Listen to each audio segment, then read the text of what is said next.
Start recording and then we can start. Okay, Bismillahirrahmanirrahim. Assalamu alaikum, everybody. Thanks for joining in today. I'm sure all of you are excited to join this webinar, especially after the last one. Today we have a close friend of ours, alumni from KBS also, Mr. Muath Hussain. He is an entrepreneur. He is a very good friend of mine. He is a wonderful leader and an excellent man in character also that we personally know. He runs a consulting company called GOODAT, and he's been the CEO and vice president for many other companies and consultants to many other companies around the kingdom. Today he'll be talking about teams and leadership, and hopefully he can share some very good insights with you from his experience that he has. So Muath, I'll pass it to you, and good luck. Thank you for coming. Thank you, Taha, so much for this, and thank you, Mr. Ihab, for inviting me to deliver this presentation to my lovely university, KFUPM. It's always good to be back, always good to keep in touch with the KFUPM, and also this is my first interaction with KFUPM after they changed the name of KFUPM Business School. So it's a pleasure to be there, and I hope that the students will benefit something from this presentation, of this speech. Okay, first of all, we're going to talk about teams and leadership, and we combine this title with the two concepts, team building or team work and leadership, because they work in the same time. You cannot have a good team if you didn't have a good leadership, and you cannot have a good leadership without a good team. So they work together. That's why in the first slide I pushed, no, sorry, this is the second slide. So for the first slide, this is Reb Ruth, one of the elite baseball coaches who discovered something unique in baseball. I don't know about baseball, but he's like a legend there. He said the way a team plays as a whole determines its success. You may have the greatest bunch of individual stars in the world, but if they don't play together, the club won't be worth a dime. So what he's saying is, regardless if you have like a great player in your team, if they don't know how to work together, it will collapse at the end. So it will not benefit anything. And it happens in many occasions that we can see in football, we can see also in other sports. And the thing about sports and teams is that teams dynamic are very observable and shown in group sports like football, like baseball, like basketball, like volleyball, because that's the thing that people can observe and can see the result directly or immediately. And the concept of teamwork and team dynamic are taking action from sports events. So even the Jack Welch and General Electric and all these companies that are large companies, they use the team dynamics from sports. So if we want to know or learn about teams, we should learn about how sports are based on teamwork and team building. So this is like a quote from this guy, and it shows how important the team are as a group, or as people working together, not as per individual, each individual what he's doing or what he's playing. So next we'll talk about great leader and great team. They work together. There is like a good relationship, a great relationship between great leader and great team. Great leader attracts great team, and great team will not follow any leader unless this leader is great. So both are strong, both are competent, and in the team, the difference between the team and the great leader, the team has to be smart.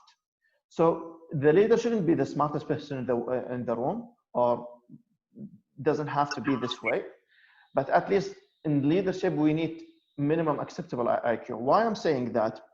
Because there is like a big debate whether IQ, which is a measurement of intellect, is it important for leadership or not? The research shows that yes, it is important up to a limit. For example, this is like just a dummy number, not a real number. You can have an adequate leadership, a leader, if his IQ is 100 and above. Below 100, you cannot have an adequate leadership. But whenever the IQ goes up, it doesn't matter, because the thing is about the team has to be smart. So good leaders, they pick the right people, the greatest people, the smartest people, and smart doesn't mean a high IQ. Smart means that you are good at doing something. You are smart at doing something. Doesn't mean that you should have a great IQ. Also, the team should be committed and skilled. The thing is about leadership that is important for leaders also, which is like the main emphasis that people are emphasizing the last decade, is the emotional intelligence. Emotional intelligence means that the leader, they can understand their emotions and other people's emotions, and they can use that emotion to persuade or leverage something and get a good result. If you have like the smartest person in the room, and you put him as a leader and he doesn't have emotional intelligence, then that leader will not succeed in the long term. In the long term, meaning that if you can have a smart person who's not emotionally intelligent, you can have good result in the short term, but in the long term you cannot. This is like the main finding from a lot of researchers from Daniel Goleman, and also from people called a book called Making Great People Decisions. So emotional intelligence is important for leadership, but for team, no, because just the skills and commitment and everything. Okay, let me see the chat. But the thing is, there is like a great relationship between great leader and great team, and you cannot have them separate. If you have a great team without a good leader, great leader, then this team will not deliver. If you have a great leader without a great team, then this team or the result of this leadership will not result in anything. So both are important, and we'll discuss them both back and forth. So sometimes we talk about leaders, sometimes we talk about teams. So this is like an introduction to what we are going to talk about. What is a team, stage of team building, the right people, the discipline of a team, 5 dysfunctions of a team, trustworthy leader, and team charter, something that you can use also in your group project or course project, something like that. So question for you guys, how to define a team? What is team for you?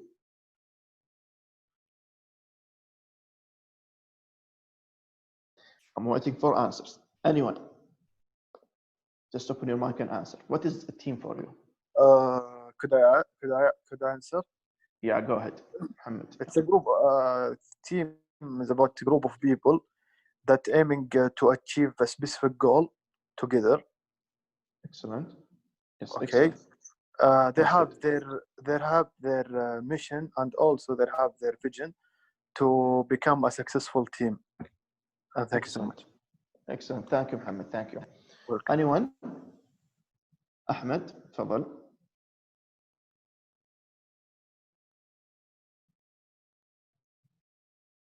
For some reason, I cannot hear you. I don't know why. Is it from my side or?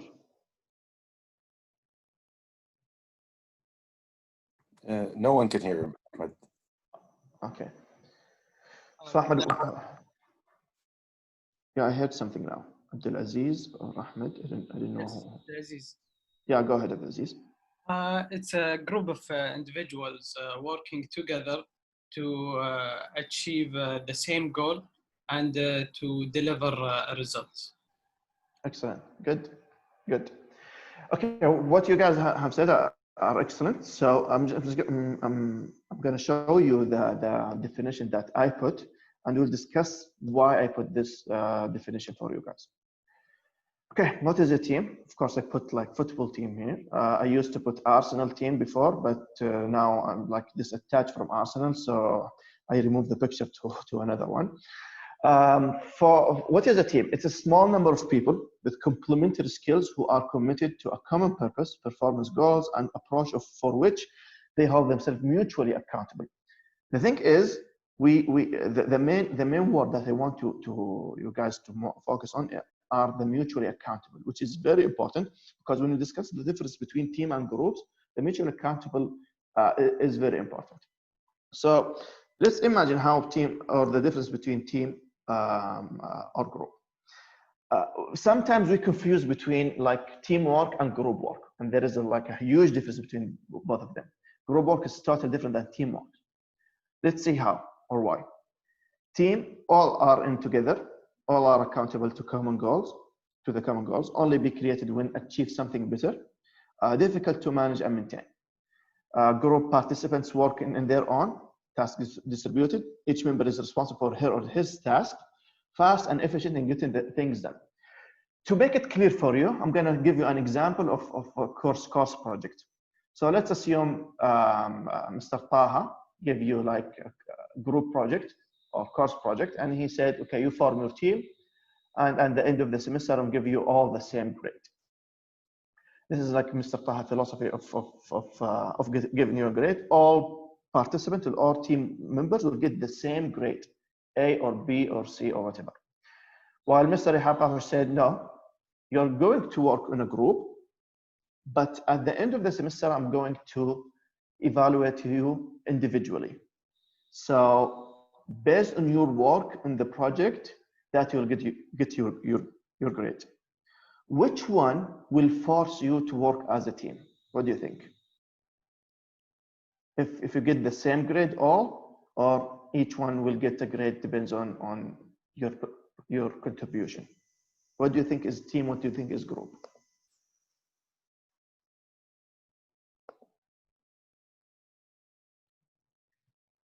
Anyone? Anyone can guess? The team will be the. Yeah, go ahead. Go Abdurrahman, go ahead. Okay. The team will be the one with Mr. Taha, and the group will be the one with Mr. Ihab. And why is that? Because when we all give the same grade, we are working together as a whole, and we have one goal. In a group project, I can work more and prove that I work more and I get a better grade, and I don't care about my teammates or group mates. Okay. Yes, that's correct. So the teamwork is heavily based on you guys will be accountable for the same results. It applies in football or basketball, whatever sport that you want to pick. For example, if you are an attack or offense, you go and you score goals. This is your work. Imagine that you are Messi, and your job in the team is to score goals. So if you score 3 goals and your team receive 5 goals, you are lost at the end of the day. You're not winning. Of course, you score 3 goals, but you receive 5 goals. The whole team will take the same result. The whole team is lost. In the group, no, it's not. Each one will be accountable for his or her own work. So if the grade is the same for all people or all students in the project, then it has to be team. And you will cover for each other. And if someone missed something, the other team members will correct it and will have to make it better and. That's why Dawafir, those people who aim for A+, they don't like teamwork in projects because they get a bunch of C+ people and they do all the work for themselves for their team members to get the A+. So the whole team will get A+ because one member is working very hard because he aims for A+. But if this guy, the A+ guy, is participating, working with the students with A+, then his life will be easier. The thing is, the main point in team and group, that the end result is mutually accountable for all people in the group. So this is the main difference. And the difference here is important because it's not always that we have to work in teams, and it's not always that we have to work in groups. Sometimes we choose to work in teams, sometimes we choose to work in group. So my question for you guys is, which one is easier to manage as a leader? If you are a leader, which one is easier to manage, team or group? Just write in the chat whatever you think, team or group. Write in the chat, team or group. Okay. Team, group. All right. Okay. My second question is, which one will result in a better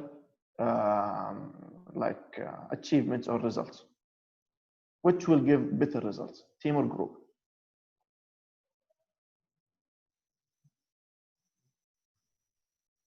Okay, I like your answers, guys. Good. So if you want to achieve like great results and great achievements, you should work in team. But but team members are difficult or more or harder to manage than groups, because they are interconnected to each other and their work is highly dependent on each other, and you have to instill some like enthusiasm in them, and people are encouraged to cover for each other, and all these things are important in team. So if you wanted to achieve good results or great results, you should work in a team. But the consequences is or the pitfall in this is that if you didn't manage the team very well, you will get a result that is worse than group. So sometimes you prefer to work in group because you cannot manage the risk of having of managing teams, because if you manage teams so badly, you will get a worse result than if you work as a group. So there is like a balance that we have to consider if I want to work as a team or if I want to work as a group. The main difference is the team will get you better results, but harder to manage. Groups will give you like mediocre result that is easier to manage. So it's based on the situation, based on the project, based on what you want to achieve, and based on your skill set, based on your team members. All these things will determine if you want to work as a team or if you want to work as a group. But the main thing, team will give you better results. Groups are easier to manage. Okay. So next, these are the stages of forming a team. If you want to form a team, you will go through 4 stages. First stage is forming, then storming, norming, and performing. I'll make a chart and try to move quickly. Forming, people are getting familiar with each other. Everyone is nice. Everyone is avoiding conflict. People getting to know each other, so there is little to be done.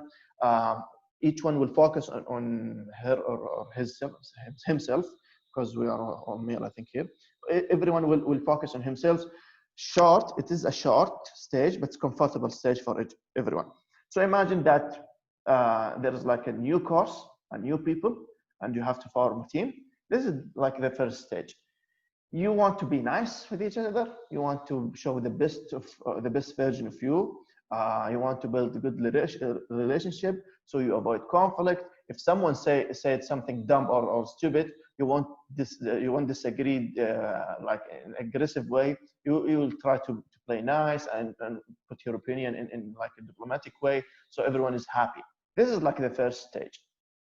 But then this stage will not last. Conflict will start to arise, and different opinions will be put in tables. So this is the second stage, which is storming. Storming, conflict arise, cease to be polite. Sometimes people get aggressive, very aggressive in this stage, because they are fed up with other people, they are fed up with other perspective. The conflict like destroying their morale, because the morale decreases because they have different opinion, and each one is stubborn. Sometimes frustration. Sometimes it leads to frustration or quitting. And you can see also this in course groups, for example. If you have like different way of doing the work, the project with your group, at the beginning you play nice, then you'll have like, okay, I'm gonna express my opinion. I'm not gonna follow this leader. I will do it my way. Then the other people may attack you or against you or with you. People may divide. You may like be frustrated when you have a meeting with your team members, or maybe sometimes you're like, quit. I don't want to do anything. I'm ready to have zero in this project because I don't want to work with these guys. And this happened in something we call storming phase or storming stage.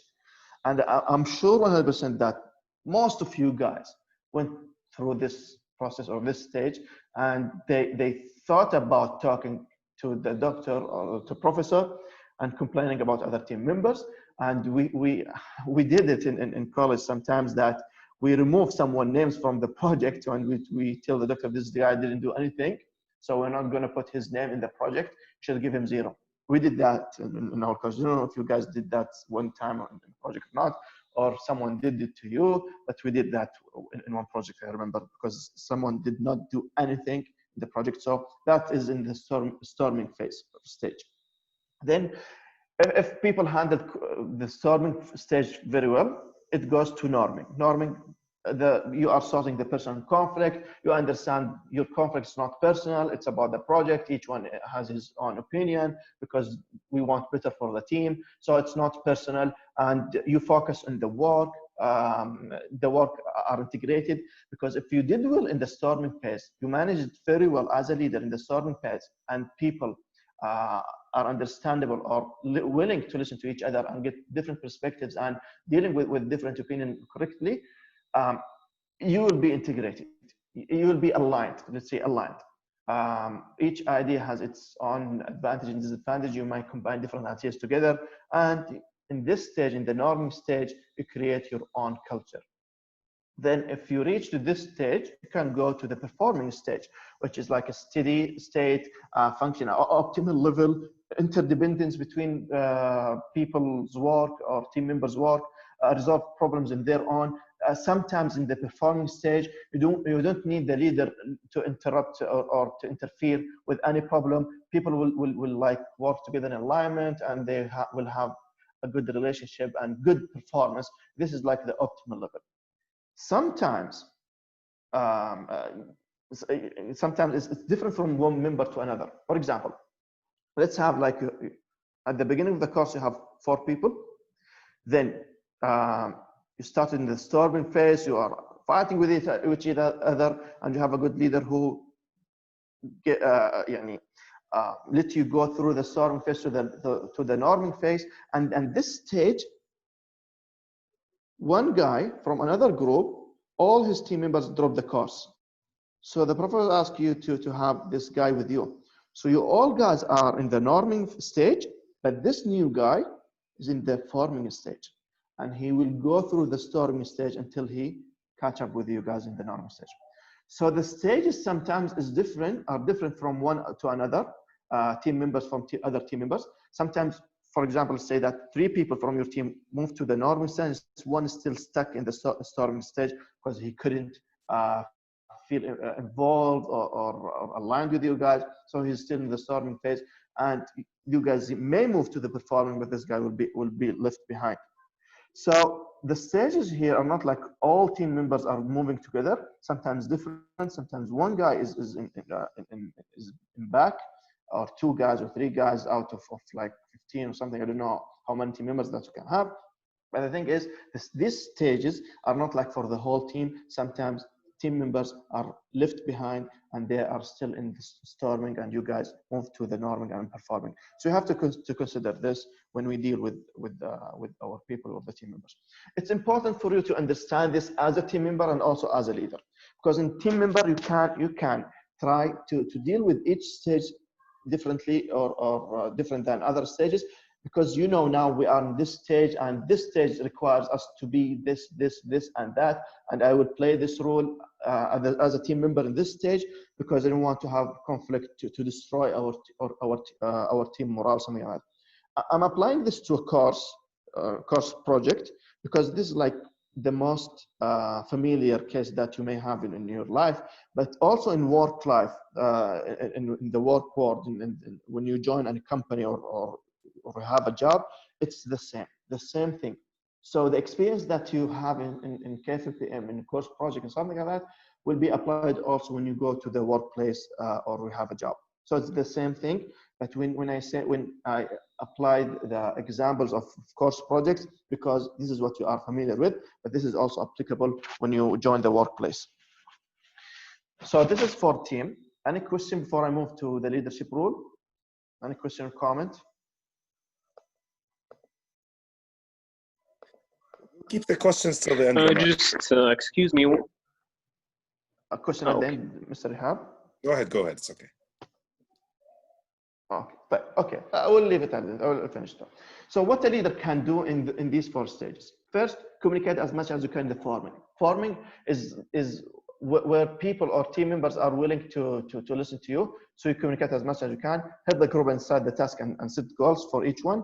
The storming, draw out the conflict, draw out meaning that you have to deal with conflict and you don't avoid them, try to deal with them, try to solve them as much as possible, help the team cohort, try to get them aligned together in this storm as soon as possible, because this is the most dangerous stage. If you move from this stage to this stage, then you are like in the safe side. But for initiative, social initiative, personal initiative, things that you want to do in your college life or after college life, important to deal with the storming phase as soon as possible. Get rid of it and move to the norming stage, because the norming stage is more safe than the storm. The storm stage is the most dangerous one. So we foster commitment by ambitious goal, understand the work benefit, use team measures, not individual. In this stage, this is like we focus on the team. We don't focus on what performing, monitor and communicate progress against objective, not to sit back and relax, because sometimes under stress, if something happens in the performance stage, people will go back to the forming or sometimes to the storming stage. So under stress or under obstacles, people will go back to the forming storming stage. It's like they are not involved, they are not committed to the teamwork. I'm not gonna do this because like it takes time. I'm gonna discuss something that is very, very important, and it changed my life when I'm talking about team or even when I deal with team. Let's assume that this is like based on a book called The 5 Dysfunctions of a Team, which is a great book. I encourage you all to read it because it will help you a lot in your teamwork skills. What they are saying in the book says that teams, they dysfunction because of some elements or some causes. First thing, or the bottom of the pyramid, is that because they don't trust each other, the absence of trust. Imagine this example. You are like 5 guys in a table working in a project or something that is assigned to you, and you guys have to do it together and you'll get the same grade. You guys do know each other personally, so you are like conservative in sharing information or sharing ideas. And one guy just said the most stupid idea ever, and no one objected this idea because you are afraid he may receive it badly, and the leader sees everyone is silent, everyone is not talking because they don't trust each other, they don't know each other, and they don't want to raise any conflict. So because of absence of trust, they don't object. They don't say, no, I don't like this idea, or I have objection, or I have some comment to this idea, because they have fear of conflict. They don't want to have a conflict with each other. Then if you don't have a conflict, you are not committed. Why is that? The book name is 5 Dysfunctions of a Team. The same title. So because you don't trust each other, you don't express your opinion. Because someone said something stupid, even the leader may say something stupid, and you cannot object or say anything because you don't trust this leader, and you don't express your opinion. You are kept silent. So then the decision is made. The leader made the decision because no one objected. It seems that everyone is on the boat, and everyone agrees to that stupid idea. So this was the decision. And because that decision made without you expressing your opinion, you are not committed to it. You didn't feel that I'm committed to this decision. I'm gonna find an excuse not to do the work. I'm gonna find later an excuse that will help me get away from my tasks, because you didn't express your opinion, because you don't trust people who are with you. And in that matter, if you are not committed, imagine if you are not committed to your work, and someone else in your group is not committed also. Can you ask that person to do his work? No, you cannot, because you didn't do your work. Because you didn't do your work, you cannot ask other people to do their work. So you are avoiding accountability. You are not asking people to do their work because you didn't do your work, and because people are not held accountable for their action, for their work, you don't care about the results. Let's say this is like a football game. You have two players, they don't trust. You have players, they don't trust each other, and someone is trying to do something stupid in the field, and because you don't trust him, and he doesn't trust you. You're not saying anything. You just like silent. Okay, do whatever you want. I'm not gonna have a conflict with you. I'm not sure what you will receive from my talk. If I told you something, you may take offense or something like that. So I'm gonna like be silent. Then because you are silent and that guy did something stupid in the field, you feel like, okay, everything is collapsing. I'm not gonna do my work as well because this guy is stupid and he's doing something like not good, and I'm not gonna do my work as well. And because you didn't do your work, you cannot hold your colleague accountable because you didn't do your work. And so at the end of the day, the result is indifferent. If we lose or win, it doesn't matter because someone did something and I didn't express my anger, didn't express my opinion, didn't say anything. So I'm not committed. I'm not holding anyone accountable. I don't care about the result. So let's lose and that's it. So it's like a pyramid. One will follow another. So if you want people to work as a team and they perform at the highest level, you as a leader, you work at the very beginning, you work on the trust. It's not about task. It's not about distributing task or discussing the project, discussing whatever is regarding the project in the course or whatever that you are working on. No, it's not like that. First of all, you have to build trust between team members, because when you build trust between team members, what happens? If you trust each other, you are not afraid of expressing your opinion because you know the other person will accept your opinion because he trusts you and you trust him. So if you express your opinion, you say something that even if it's stupid, you are open to receive feedback and honest feedback, and you'll not be mad or angry because you trust these guys are willing to do something good for you.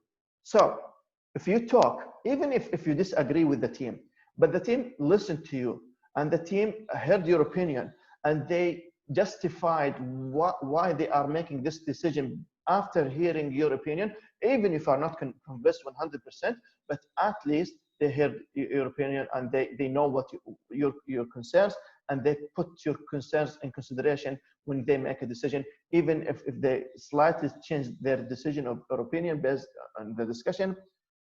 But at least in the worst case, they listen to you and you feel yourself expressing your opinion, so you are fine with the decision at the end of the day. So because if you are fine with the decision because they heard you and you talked and you discussed and you had conflict, when you say that, yes, I will be committed to my work, you mean it. If you're not committed, you will say, no, I'm not committed to this work, because you trust them and they trust you. You don't want to lose this trust. But you reach a point that you can't express your commitment and say, okay, I'm not fine with this decision, but I will promise you guys I will do this, and that, even if you disagree with them.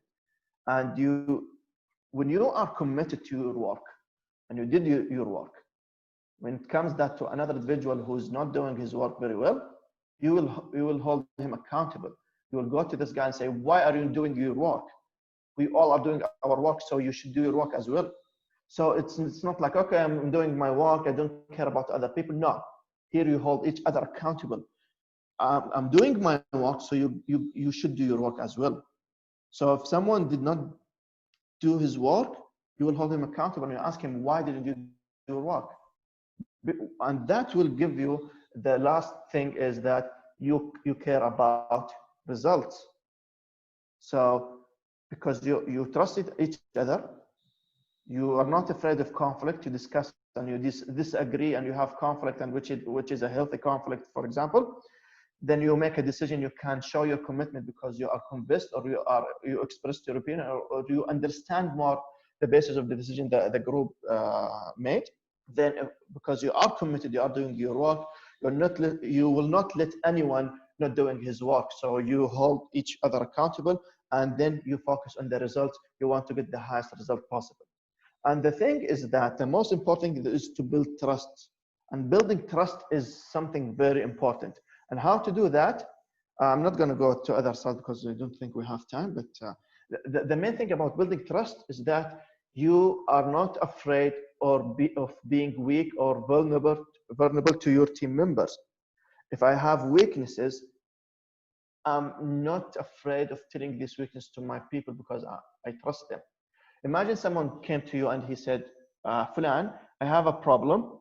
I cannot do this. I cannot do this this thing or that thing because my English is weak, or I can't understand English very well, or. If someone came to you and told you about his weaknesses or vulnerabilities, what do you feel? Of course, you feel this guy trusts you, because otherwise he wouldn't come to you and give you his weaknesses or vulnerability. So as a leader, you at the beginning, after you know the people and you go to the personal stuff, and going to the personal stuff or personal stories will help you build trust. Imagine someone tells you that the favorite movies, the favorite football team, the series they watch, how many brothers and sisters they have, some story that happened in the past to him. This thing will give you like a sense of trust between you two. And this is what you can do as a leader. You share some personal stories that happened to you, encourage each one to share some personal stories or personal information like the game they prefer, the series they watch, the movies they watch, something like that. And then you move to the vulnerability or weaknesses, and you start by yourself. As a leader, as a boss, you show your vulnerability first because you want to play a role model. And when you show your vulnerability or weaknesses to your team members, they feel that you trust them because you are open, candid, honest, and you are sharing your weaknesses very easily, so they feel you trust them. And then you encourage each one to share some weaknesses or weaknesses points or vulnerabilities, so they can start trusting each other, not afraid of showing some weaknesses, because they know the people in the table with me are trustworthy, and I can share my weaknesses with them because they will not use it against me. And you, as a leader, if someone used any weakness or vulnerability against someone else, you should stand and you punish this guy, because this is not acceptable, and this thing will destroy the trust that you are trying to build. You cannot move upward if you don't trust each other. You cannot move upward and perform in the highest level if you don't trust each other. When you build trust, you encourage conflict, you encourage disagreement, you encourage conflict, you encourage people discussing different ideas, different opinions, because they will feel involved in the discussion. They will feel involved in the decision making. They will feel that they are heard and listened to, and you are considering their opinion. Then you can have commitment afterwards, and you hold each other accountable, and then you pay attention to the results. I think this is the 45 minutes that I have, right? So they have. We could, if you have a few more things you'd like to go over, we could. I know we started 5 minutes late. Okay. So you as a leader, so this is like the team dynamics. This is how teams should work. You consider the stages and you consider the practice functions of a team. You try to avoid them as much as possible. Then it's your role as a leader to manage all these things as being trustworthy. John Hamm says that when employees don't trust leaders, the creative energy will be spent on protecting themselves rather than on the organization. What does that mean? It means that if you don't trust your boss, or you don't trust your supervisor, or people, they don't trust you, if your supervisor is not trustworthy and don't trust him, you cannot put your effort and creativity or trying to help the organization to grow. You'll put your effort protecting yourself because you don't trust this guy who's your boss, and you will not perform at the highest level. And you shouldn't do this to your team members. They have to feel safe. They have to feel secure. And security is bad for you or your team members. They cannot perform at the highest level if they are insecure or they don't have safety, when considering that they don't trust you. So this is very important. And building trust, as I said, you show your vulnerability. Realize that being trustworthy doesn't mean you have to be a Boy Scout or Girl Scout.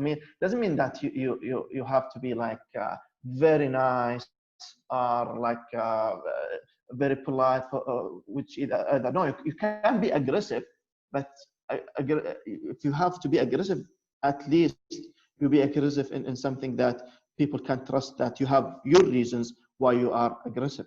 Look for chances to reveal some vulnerability. This is what we talked about. Don't miss with your employees. Tell the truth. Don't try to hide something or lie to them. And never, ever show dishonesty. Don't say to someone, okay, I lied to this guy, but you can't trust me. This doesn't work. You have to show honesty all the time and tell the truth all the time. You have to be candid. Candid means that you tell things as is. You don't like play with words or being like a liar. And if you lied and you made a mistake, you should go up and speak. Okay, I made a mistake. It's a bad thing to do. I lied because of this, and that, and this is bad. I'm now telling the truth. And other thing, don't punish good failures. As a leader, if you want your team members to perform at the highest level, you should encourage risk taking. So if someone took a risk and he failed because he took a risk, you didn't punish him. At the opposite, you should reward this guy because he tried his best to deliver something good and he took a risk. So you should reward risk taking, not punishing them, because risk taking will lead you to a good result, a better result. This is like a whole topic in risk taking, and you can explore it more in the internet. But risk taking for team members should be encouraged, because this is where innovation and creativity comes from. Creativity and innovation comes from risk taking, and if your people don't take any risk, so they are not innovating or they are not creating anything new.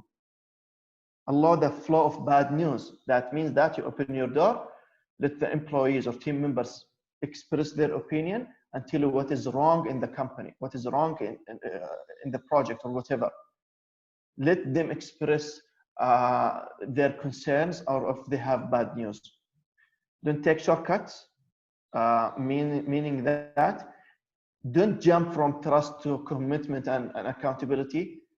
Just start from the beginning. Start from building the trust. Start from the forming stage. Go to the norming stage. Encourage conflict in the norming stage in a good way, and move fast in the storming. Move fast to the norming, then performing. Bad apples versus apple needs direction. Meaning that, in summary, bad apples in the team members will affect other team members. If you have one employee or one member who is bad or like disencouraged, doesn't have enthusiastic feeling toward the project, something like that, he will affect other people. So you need to deal with that bad apple and direct people to something that is more rewarding. The winning team, winning is everything. Winning mentality has to be in the team. For example, your winning mentality in the team that we get for course project, that we get A+. A+ means that we won. B+ is not winning, we are losing. So A+ is winning. You should have a winning team with you, team members, I mean. The last thing, because we want to move fast, the last thing is that if you have a team or have a project or something like that, start with something called team charter.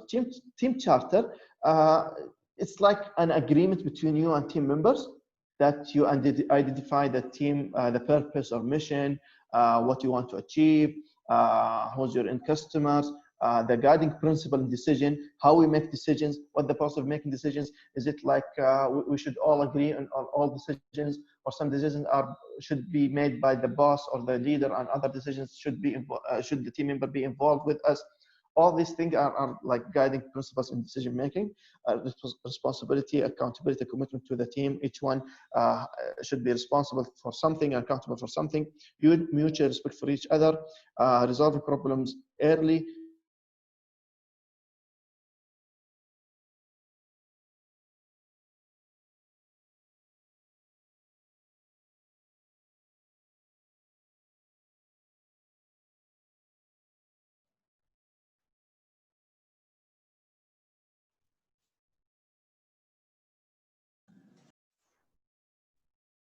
on the internet. You can search in the Google Team Chapter template, and you can find multiple resources or multiple templates or versions. You can use whatever is more appealing to you or applicable to you, and you use it in the forming stage. So in conclusion, the thing is that teams are different than groups. Teams are high, perform more effectively and give you greater results, but they are difficult to manage. And if you do manage team very well, it will collapse and will give you a result that is worse than group work. Group work is fine as well. You have to be careful when to select team dynamic work or group dynamic work because they are different. Team stages are 4, which are forming, storming, norming, and then performing. The 5 dysfunctions of a team starts with not having any trust, the lack of trust, and this lead to fear of conflict because you don't trust each other.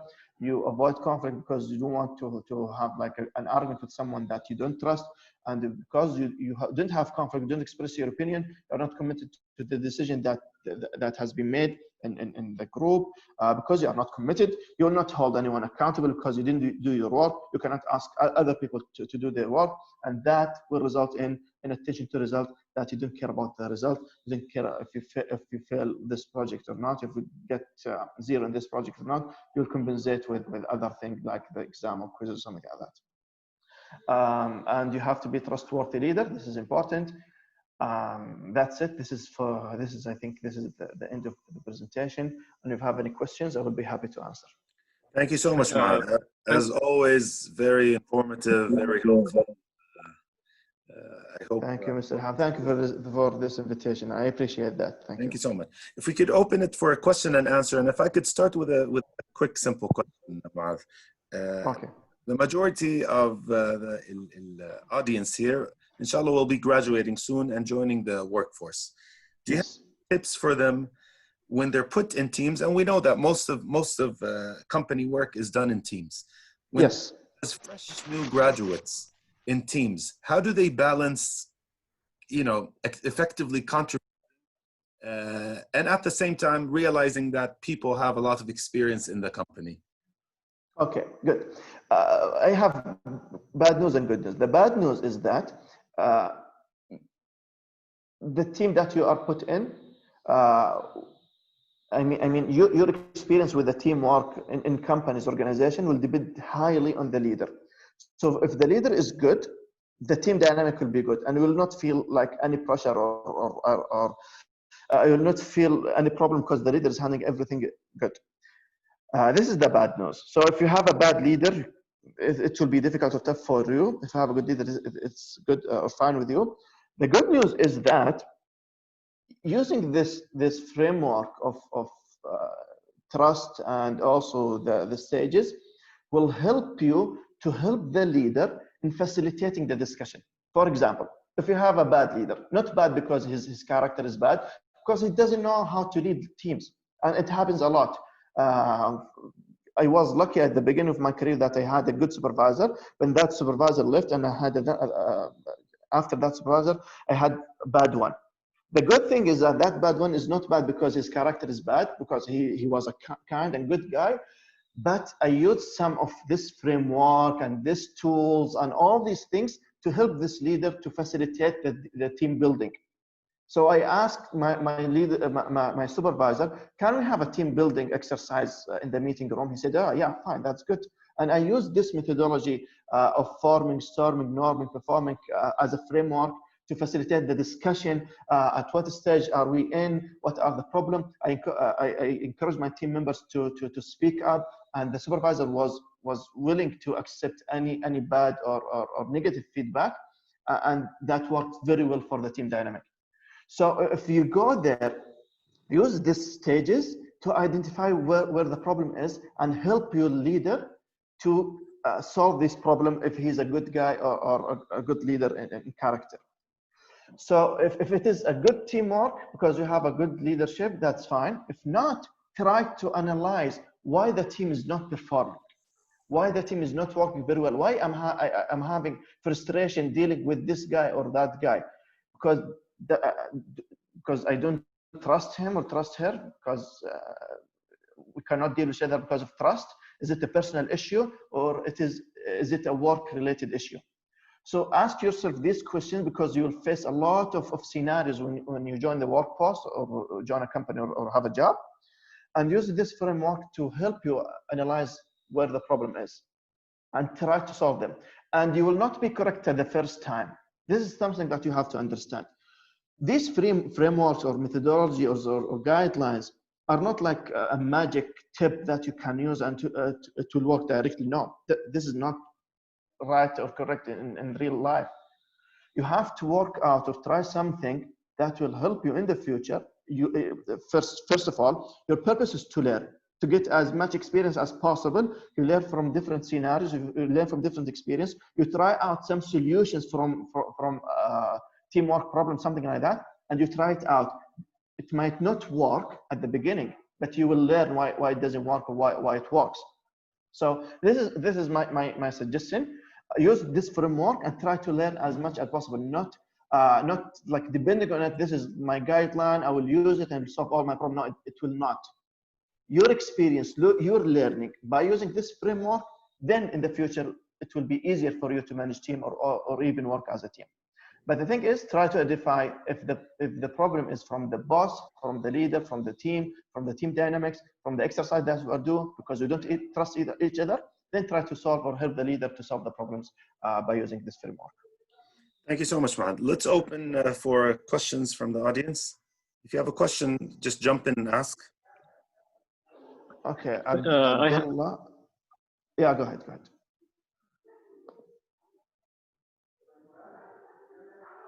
Yeah, go ahead.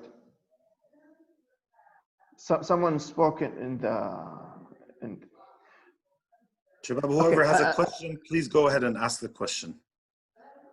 I see Munir raising his hand. Okay, Munir. Okay, Munir, can you unmute yourself? Yes, yes, I can. So thank you both, Muath and Dr. Ihab. So I have a question. You mentioned something interesting regarding the bad leader and the good leader and how they influence the team. So what about the culture of the organization? Because I think sometimes there is a problem within the culture that influence the role in leadership, empowerment, and decision-making. So can you elaborate about this point? Okay. Let me open like the whiteboard. I'm gonna. This is an interesting question, and I like it so much. So you said that the bad culture, right? There is a bad culture in the organization, right? Okay. Yes. What comes first? Bad leadership or bad culture? What is causing the other? Well, what do you think? I think that the culture has been established before the leader exists in the culture. So I mean, in the company. I mean, the company exists before the employees, right? So I think the culture that has been established with time will create an influence in the members that will be there. Of course, the leader will have influence, but this is my thinking. Maybe I'm wrong. Okay, if you are talking about supervisor level, yeah, I agree with you. Sometimes the culture will affect the leadership style, because you are supervisor, you are not the top of organization. But the culture in general, this culture is caused by the top management. Meaning that if you are a CEO or you are the top of the organization, culture is not an obstacle for you. You should change the culture, because you have the power, you have the resources, you have the style, you have whatever that you want to change the culture.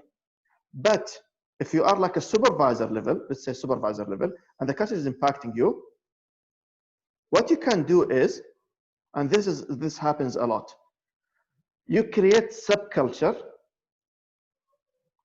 with your team that is trying to minimize the worst in this culture. So there's like a few changes in the mentality, in the culture, that will try to minimize the impact of bad culture on you and your employees.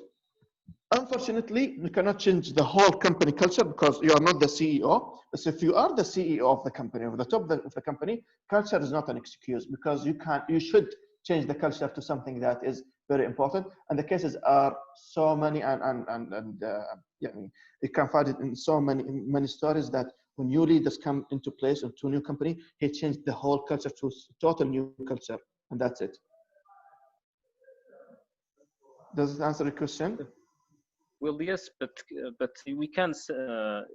Is this also can be applied to bureaucratic culture? We can because yeah. because honestly, sometimes I feel it is really hard. It's not easy, and you know. Yes. You are correct, but it's not an excuse for a leader, for the CEO. It's not an excuse. If you are the CEO, you should change the culture. Of course, it's not easy, and it's difficult to change the culture that has been still in the organization for decades. But it's your responsibility. It's not an excuse. If you are the top leader, this is like one of the most fundamental thing for leadership, that you impact the culture and you create the culture that you want. And there are many tools in that. Creating culture meaning that you instill some behaviors and values in the organization, you communicate the changes, you reward the new behaviors. For example, if it's bureaucratic, for example, you can put a rule that any decision that should only has 2 approvals, maximum 2 approvals. That's it. And this is like a decision you can make.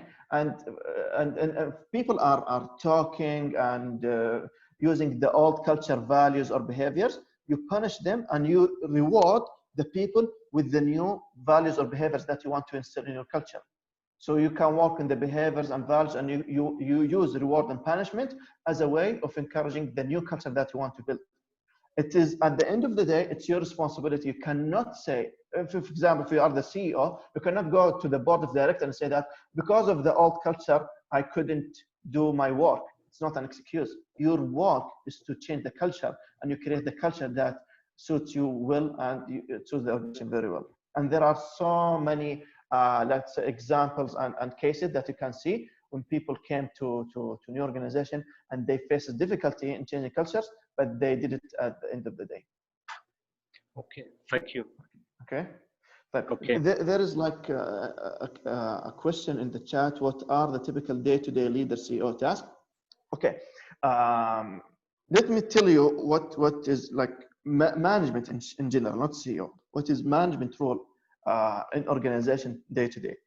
And let's see what the problem sometimes happens when you have like bad job description for a manager or a supervisor. So if you are in the leadership position, this is like leader. Okay, this is, let's say you have a leadership position. Okay, your work should be focused on 80% on the people, 20% on operation.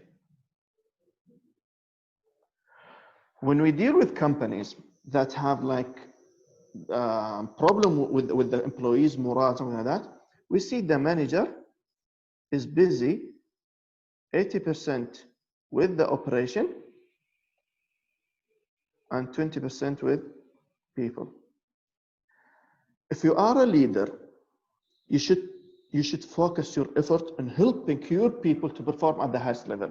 If you have team members with you, you should focus on helping them to do the best. Jack Welch says that, Jack Welch is the former CEO of General Electric, says that your role as a leader is to help people do their jobs, not to interfere or not to do the operational work. If you are a leader, you're not supposed to write reports or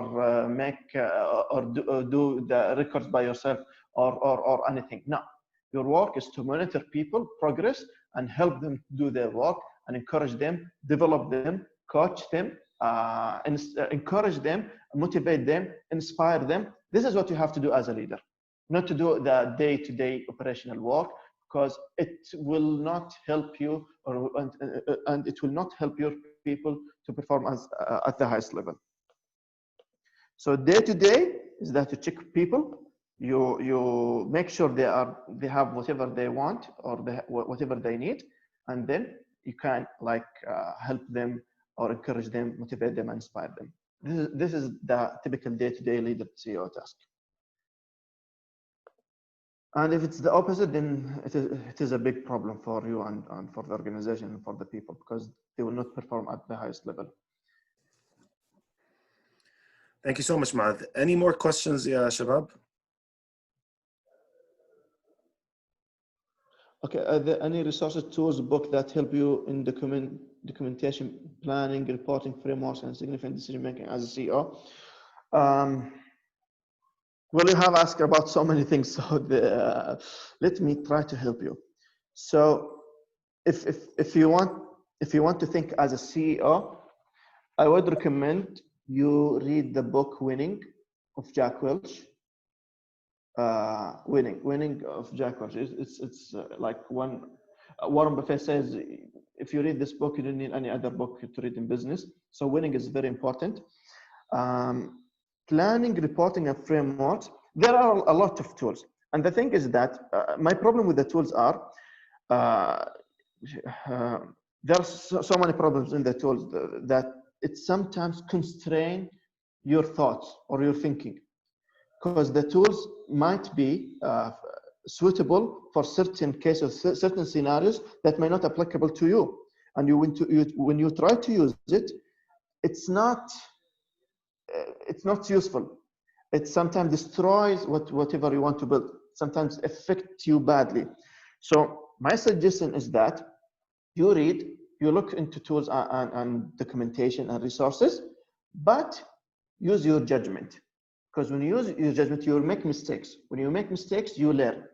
The first thing that about you, if you want to reach to the CEO level, if you make as much mistake as possible, because you will learn from mistakes.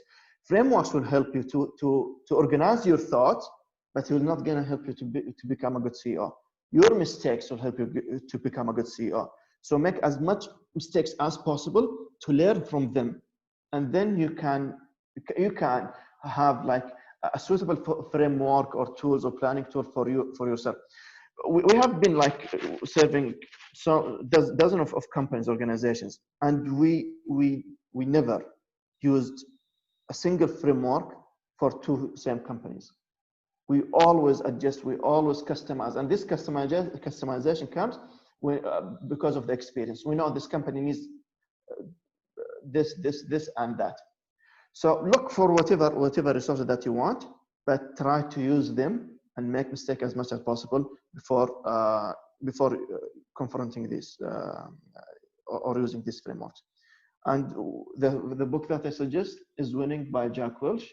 And also there is like another book for organizations, for team building, is The 5 Dysfunctions of a Team, which is a must-read book if you are going to be in a leadership position, so either supervisor or CEO or any level that requires leadership skills. The 5 Dysfunctions of a Team, which is the title that I used in that slide of the pyramid.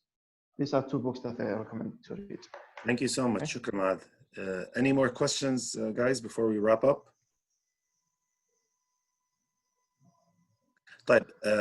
Thank you so much, Muath. This has been wonderful, as always.